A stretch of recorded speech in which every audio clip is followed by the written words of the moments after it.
Elhamdülillahi Rabbil alemin. Ve salatu ve selamu ala nebiyina Muhammed ve ala alihi ve ashabihi ecmain. Biz Allah Taala'nın yardımı menen караңгы доордогу исламга, иманга пайгамбар алейхиссалату вассалам каршы чыккан туура эмес экенин баяндап кеткен. Бул нерселер ошондой болсо да кайрадан кыямат кайымга чейин айрым жахилиялык башында бөтөн чоочун болуп, адамдар тааныбай тургандай абалда таркалган болсо, кайра ошондой абалга чейин кайтып келет деген. Мына ошонун бири биз өтүп аткан сабактар, жахилиялар. Бул бөлүмдө мурунку жахилия доорундагы адамдарда ушундай бир кылык болгон. Чындыкка болобу же жалганга болобу, өзүнүн тайпасындагы, өзүнүн жамаатына, өзүнүн тобунда адамга мындай бир чектен чыгуу менен мамиле кылган. Бизде жана фанатизм менен, таассуб менен деп коет го. Кызылгандуулук калдырып, ушул нерсени да Аллах Таалам баяндаган. Таассуб деген бул шариатта жаман көрүлгөн нерсе. Мындайча айтканда, сен жалганды билип турсаң деле, ошол жалганды колдоп кете бересиң. Чындыкты билип турсаң деле, чындыкты колдобой, жалгандай кылып жүрө бересиң. Ага себеп текеберчиликтин айынан, көкпеттиктин айынан, өжөрлүктүн себеби ал чындык сенин напсиңе каршы туруп калды. Эмнеге жалган деп баяндабай койдуң? Себеби ал жалган сенин жакшы көргөн жамаатыңдагы адамдар же сенден чыкты, же сенин тайпаңдагы адамдардан болду. Мындайча айтканда, жакшылыкты көрүп жарыялабайт, жамандыкты көрүп тыйбайт. Мына ушул нерсени жахилияда белгилүү абалдардан болгон. Жана ошондой эле зулум кылууга дагы ашынып, чектен чыгып мамиле кылат. Мисалы, бир адамды бир ката көрүп кала турган болсо, ошол катасына чейин чегинде мамиле кылбастан аны жек көрүп, адилетсиздик мамиле кылуу. Айтор өзүнүн көмөчүнө гүл тартат деп коет го бизде баягы. Мындайча айтканда, өздөрүндөгү адамдар болсо, кемчилик болсо көрбөйт, душманында туура болсо дагы, же душман эмес, мына өзүнүн жамаатындагы эмес адам болсо, туура болсо да туурасын көрбөйт.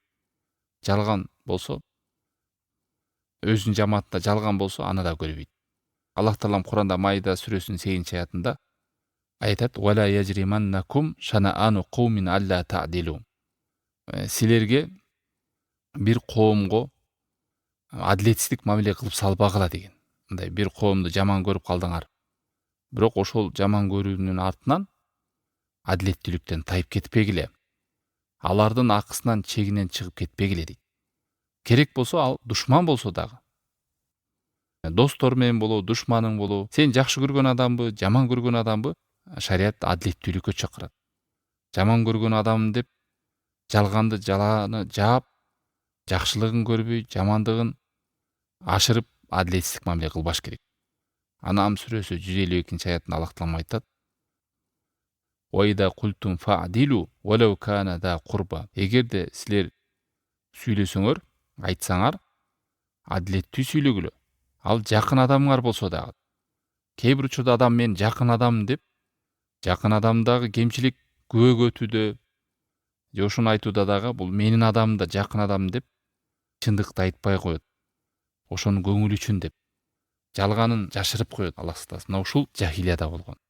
Же болбосо катасын айтпай, баяндабай жүрө берет. Себеби ал жакын адам. Жакының болсо дагы адилеттүүлүктө бол. Адилеттүүлүктү айтуудан тартынба, тайманба деп атат. Ниса сүрөсү 135-аят: "Я юхаллазина аману". О Аллахка ыйман келтирген адамдар, силер көп өткөндө адилеттүү болгула деген.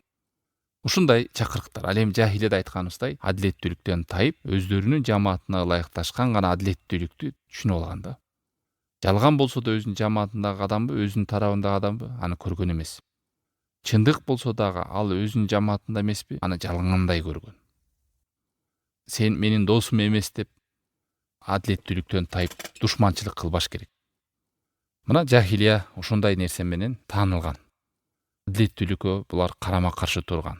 Биз керек болсо өзүбүзгө дагы, жаныбызга дагы, жакыныбызга дагы, досторубузга дагы, ким болбосун так адилеттүү мамиле кылууга буйрулганбыз.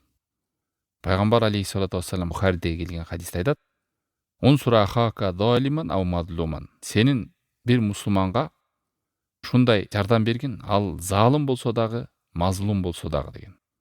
Мындай айтканда, зулум кылуучу болсо дагы, зулумга дуушар болсо дагы. Ошондо сахабалар сурашты: "О Аллахтын элчиси, биз билебиз эгер мазлум болсо жардам берүүнү.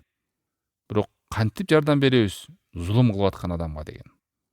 Ошондо айткан: "Зулум кылып атканынан тыясыңар, тососуңар, тоскоол болосуңар. Мына ошол нерсе жардам" деген. Мындай айткан, зулум кылып аткан адамга зулумдан тосуу, осуяттап, баяндап. Кээ бир адам зулум дегенде эле ойлойт, бирөөнү уруп атат, тепкилеп атат деп. Кээде мажлисте отуруп каласыз, бирөөгө сиз тааныган адамга эле кур жалааны жапкан болуп калат. Ошону сиз так билесиз. Билип турсаңыз деле унчукпай отура бербеш керек. Ошону коргоп, айтып, түшүндүрүп, баяндап. Кээ бир учурда жакын эле адамыңыз бир адашууда туура эмес түшүнүктө жүргөнүн билесиз. Эми буга айтып койсом дагы эмне дейт, балесине калбайын. Кой деп жылдап жүрө берет. Сиз адилеттүү болгон жоксуз. Ошондогу бир катаны көрүп баяндап койгон жоксуз. Жеткизип койгон жоксуз. Жахилияда мына ушундай болгон. Мындай чыккан, жакшылыкты көрүп баяндаган эмес, жамандыкты көрүп тыйган эмес. Өзүнүн жамаатындагы адам туура эмес болсо дагы туура дей жүрө берген. Башка жамааттагы адам туура болсо дагы аны туура эмес дей көргөн. Кыскасы шарият келди дагы бул жолдо кандай деди? Адилеттүүлүккө буйруду. Андан кийинки дагы жахилияттагы дагы бир булардын кадамдарынан, эгерде бир адам бирөөгө зулумдук кылып кое турган болсо, туура эмес мамиле кылып кое турган болсо, ошол адамдын өзүнөн гана албастан, ошол адамга тиешелүү үй бүлөсү болот, агасы, иниси, атасы, ошолорго да тийиштүү кылып туруп күнөөнү мойнуна асып коюшкан. Баягы бирөө үчүн баары жооп берет деген дейт, Аллах сактасын. Бир уруудан бирөө кылып койду, баарын каралаган. Анан Аллах Таалам да бул нерсени тыйып, Фатыр сүрөсүнүн 18-аятында "Вала тазиру вазирату визра ухра". Эч бир адамдын күнөөсүн башка бир адам көтөрбөйт деген. Бирөөнүн күнөөсүнө бирөө жооп бербейт. Жахилияда бирөө үчүн баардыгы деген эреже коюлган. Ким зулум кылбаса, ал зулум чекпеш керек. Ал анын башка бир досунун же тууганынын, жакынынын катасы үчүн жазага тартылбаш керек.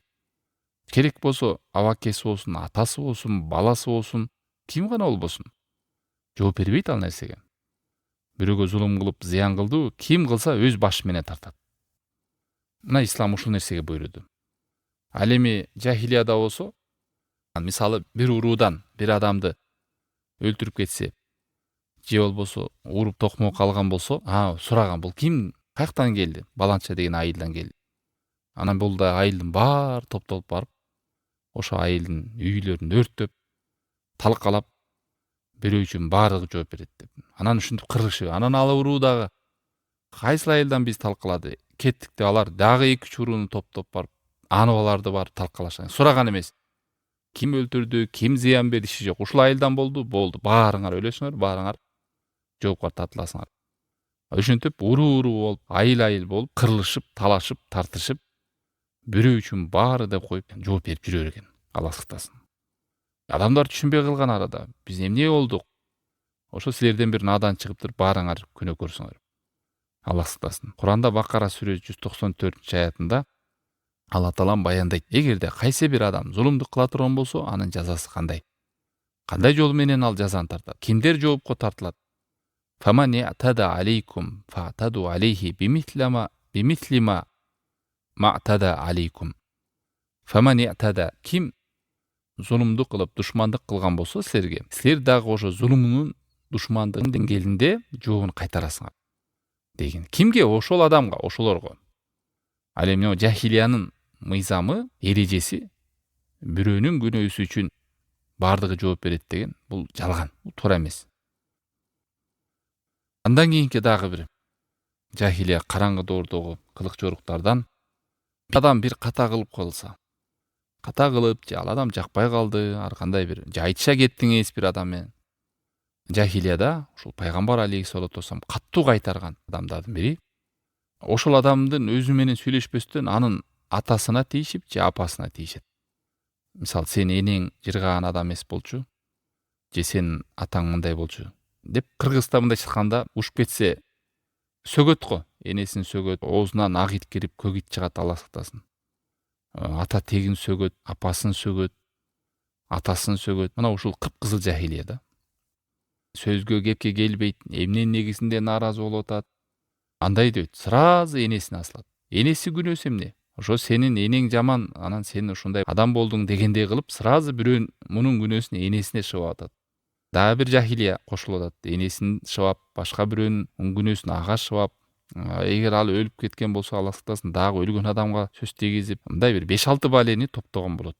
Заматта бир адамды, Алла сактасын, бирөөнү сөккөндө. Бул ислам жаңы таркап жүргөн кезде дагы ошол сахабалар, билесиздер, мухажирлер болуп, Мадинага келген мухажирлер менен ансарлардын убагында. Ошол убакта дагы жаңы таркап жүргөндөн баягы жахилия толук сахабалар биле элек, бул туура, бул туура эмес. Мына ошондой абал болуп турган кезде бир сахабаны сөгүп коет. Мындай экинчи сахабанын апасы кара болгон да, каралардан болгон. Каранын баласы деп койгон да, мындайча айтканда. Ачууланып кетип. Анан пайгамбар алейхиссалату вассалам кайтарган. Абудар, сен анын энесин сөктүңбү дегенде. Энесин айыптадыңбы? Энесин кемчилик кылып сүйлөдүңбү деген. Сенде дагы деле жахилия сыпаты бар турбайбы деген. Субханалла, элестетиңиз, кандай катуу кайтарган пайгамбар. Сенде мындайча айтканда караңгы доордогу кырк жоруктар бар турбайбы деп. Катуу кайтарган. Ошондо бул сөздү укканда сахаба энесин сөгүп койгонду сахабаны барып туруп алдына жатканда башын топуракка жаткызып туруп мени тебеле деген. Ошондой кечирим сурап. Анан азыркы күндө кээ бирлердин тили үйрөнүп калган, эки сөз сүйлөсө деле, бир кичинекей нерсе келише албаса деле угуп жүрөбүз, оозго айтып мисал да айта албайсың да. Кандай бир ыплас сөздөрдү сүйлөгөндөр бар. Акыркы убактарда Алла сактасын, мындай сакалчан намаз окуп, жумага деле келип жүргөндөрдү угуп, исламды үйрөнбөс адам намаз окуп деле жүрө берет, богоос болуп, оозунан не деген гана сөздөр чыгып. Жүрөктөгү абалынан кабар берет. Кебетеси мусулман болсо дагы деле жүрөгү, ички дүйнөсү караңгылык каптап, жахилиядан толук чыга элек экенинен кабар берет. Ошентип канча деген топтогон соопторун курутуп жогото берет. Көп адамдар ойлойт да, баягы сооп дегенде кылдым болду, сооп болду деген. Маселе ошо менен бүтсө гана жеңил болмок да, андай эмес. Маселе ошол сооп менен өлгөнчө ошол соогуңузду сактап, топтоп, кыйратпай, ойротпой, жоготпой, күйгүзбөй, акыретте таразага чейин жетелеп алып бара аласызбы деген маселе да. Себеби канча адамды ушактаган сайын, канча адамга жалган жала жапкан сайын, канча адамды сөгүп каккан сайын, ошончолук деңгээлде сооптордон ажырай бересиз, топтогон сооп. Соогуң түгөнүп кала турган болсо, ал адамдын күнөөсүн ала бересиң. Кыямат кайымга барганда сооп топтой эле айрым адамдар күнөөлөрдү топтоп барып калат. Ошон үчүн кээ бир адамдар кыямат кайымда келет деген пайгамбар алейхиссалату вассалам хадистеринде. Мекке тарап, Сауд Арабияда Тихама деген тоо бар, чоң тоо. Мына ошондой тоолор менен соопторду келет дейт. Бирок аны Аллах таалам заматта күлгө айландырып жок кылат дейт. Эмнеге десе, алар жалгыз калганда туура эместерди кылган, бирөөнү сөккөн, бирөөнү мындай кылган, айыптаган, ошондой балели иштерди жасаган да, Алла сактасын. Дагы башка хадистерде келет, соо төгөнгөндө күнөөсүн алат. Муну сөккөн, муну тилдеген, мунуга зулум кылган, муну айыптаган, Алла сактасын.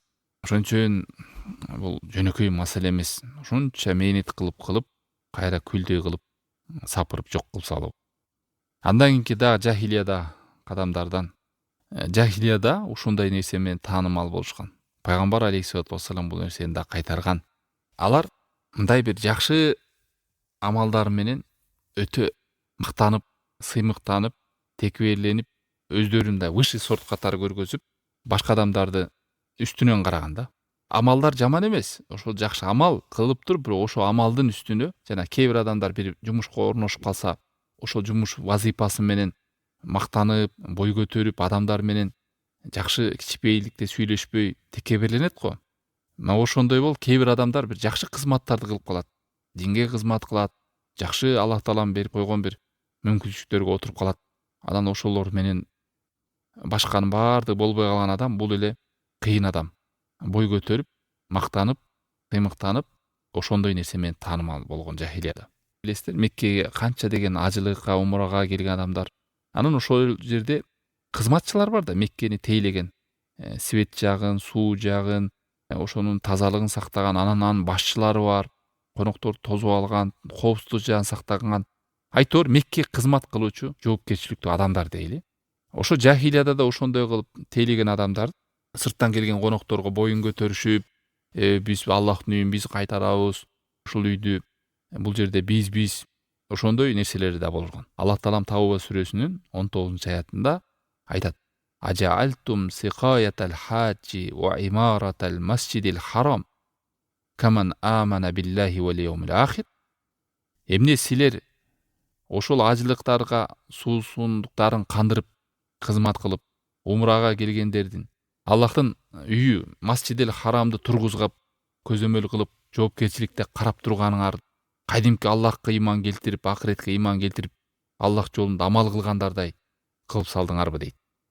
Бул нерсе тең келбейт. Ла ястауна индаллах. Аллахка ыйман келтирип амалың менен ал башка нерсе, анан бул жоопкерчиликке жүктөлүп калып, анан ошону Аллахка ыйман келтиргендей кылып көргөзгөнүң бул такыр туура эмес деп Аллах таалам кайтарып атат да.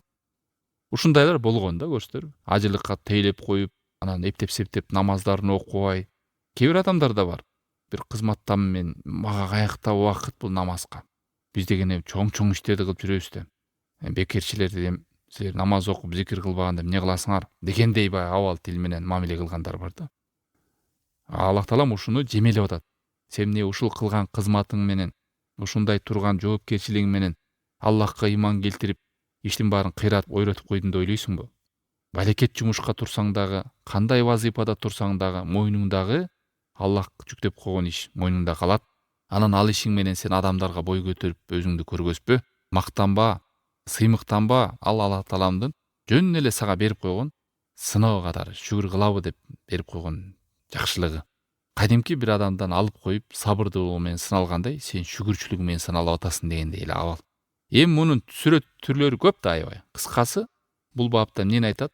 Сен бул дүйнөдөгү тагдырыңа жазылып калган жакшылыктар менен бой көтөрүп, мен менсинип, сыймыктанып, өз жакшы амалдарың менен бой көтөрбө деген сөз.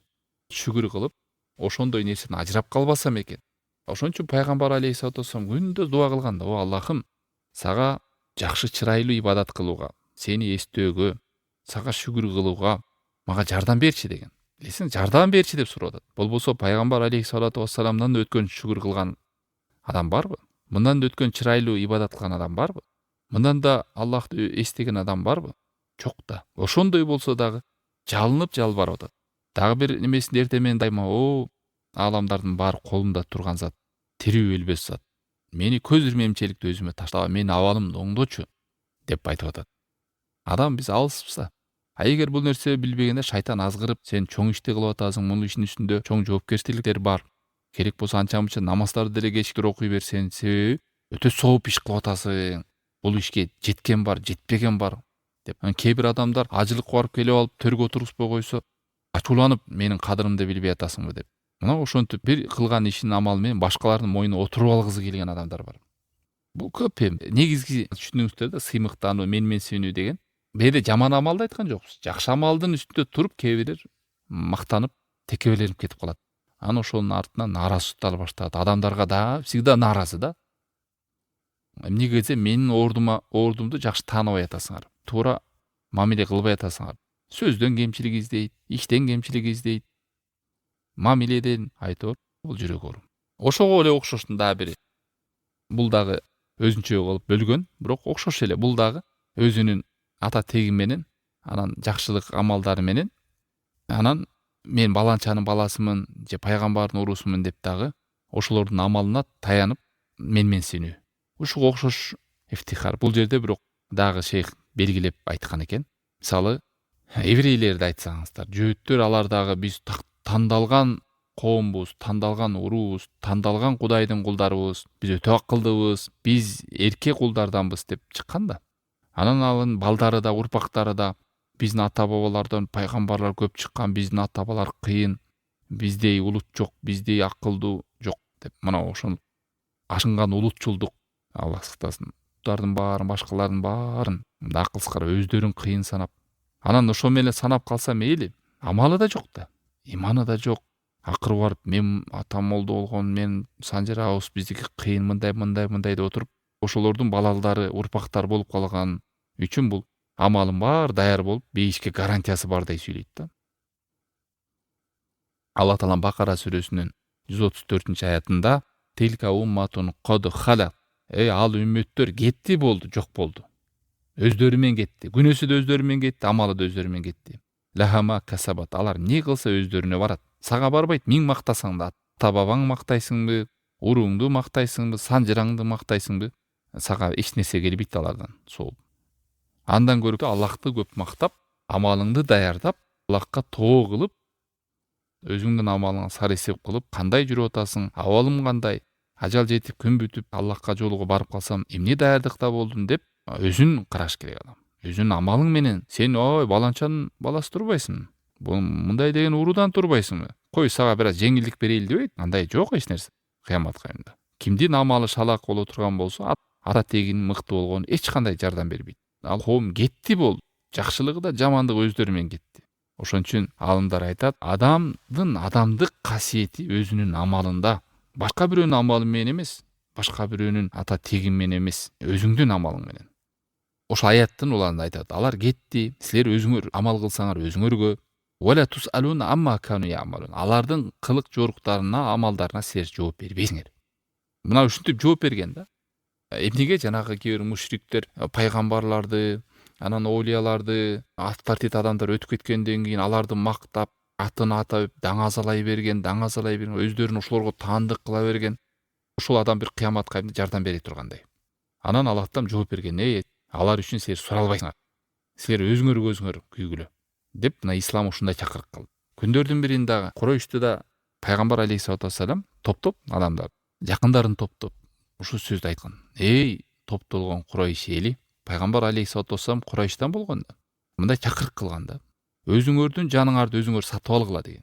Мен силерге эч кандай пайдам жок деген. Пайда бере албайм силерге деген. Бул жанагы сөздү айтып атат да. Мындай ишкана биз Курайш урунабыз, пайгамбардын урпагынабыз деп алданып калбагыла, шалакылык кылып амалыңар жалкоо болуп кетпегиле. Эч нерсе жок силерге. Аббас, Аллахтын элчисинин абакеси, сага да жок эч нерсе. София, Аллахтын элчисинин амакеси, сага да жок эч нерсе, мен силерге жардам бере албайм.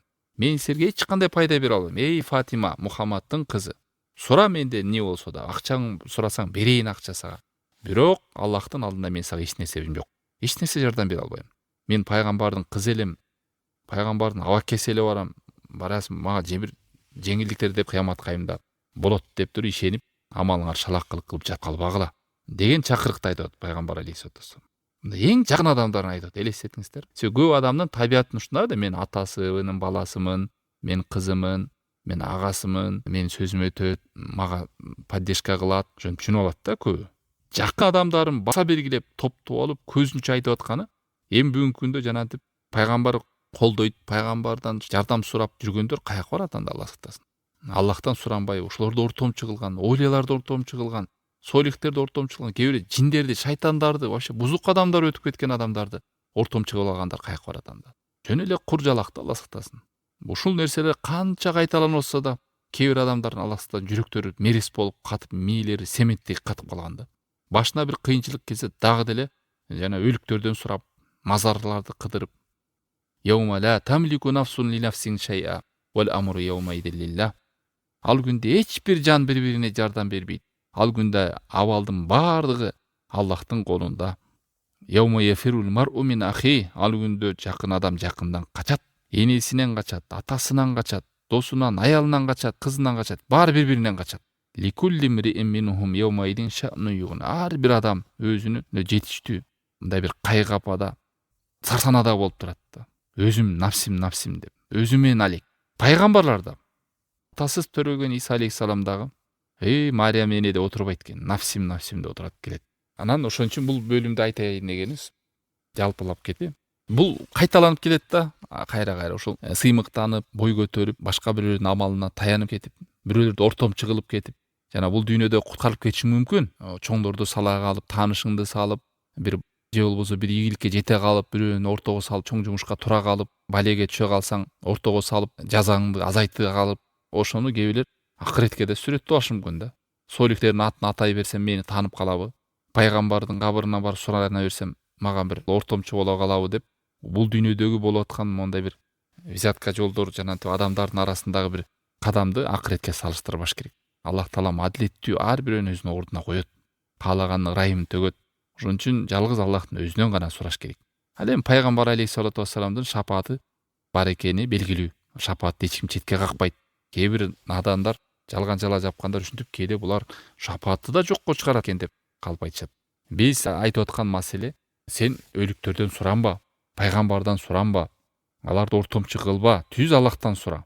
Эгер шапаатты кааласаң, Аллахтан сура. О Аллахым, мага Мухаммад алейхиссалату вассалам шапаатын насип кыл деп. Себеби билесиздер, шапаат Аллахтын уруксаты менен жана ошол шапаат кылуучу адамга дагы ыраазы болуш керек Алла таалам. Бир мушрик келип эле мушрикке шапаат түшө бербейт. Аллахка ыйман келтирбеген адамга шапаат түшө бербейт, белгилүү нерсе. Ошондой эле дагы бир бул жахилияда адамдар кылган иштери менен дагы, жаңа айттык, ата теги менен, анан кылган иштери менен дагы бир иштерди кылып койсо, ошо менен дагы сыймыктанган. Бул кандай сүрөт? Мисалы, инженер болуп иштейсиз да, же болбосо экономист, юрист деп коелу, ар кандай бир кесип. Кээ бир адам бирөө строитель болуп калышын, бирөө өтүк тигет. Анан сиз өзүңүздө иштеп аткан жумушту карап, бир адамды көзүңүз үстүнөн карап, кээ бир адамдардан жиркенип, кээ бирлерди мындай бир кылы кемдей көрүүн. Бар ушундай жахилияда ушундай нерсе болгон.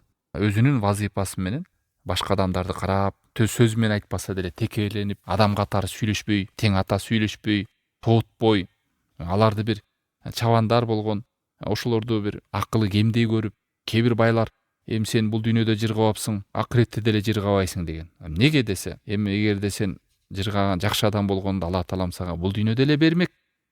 Өзүнүн кесиптик амалы менен дагы башка бирөөлөрдү кемсинтип, же болбосо жашоодо берилген Аллах тааламдан берилип койгон бир ийгиликтерди карап, анан башка кедей адамдарды да көрүп кемсинткен. Бул дагы жахилиядан.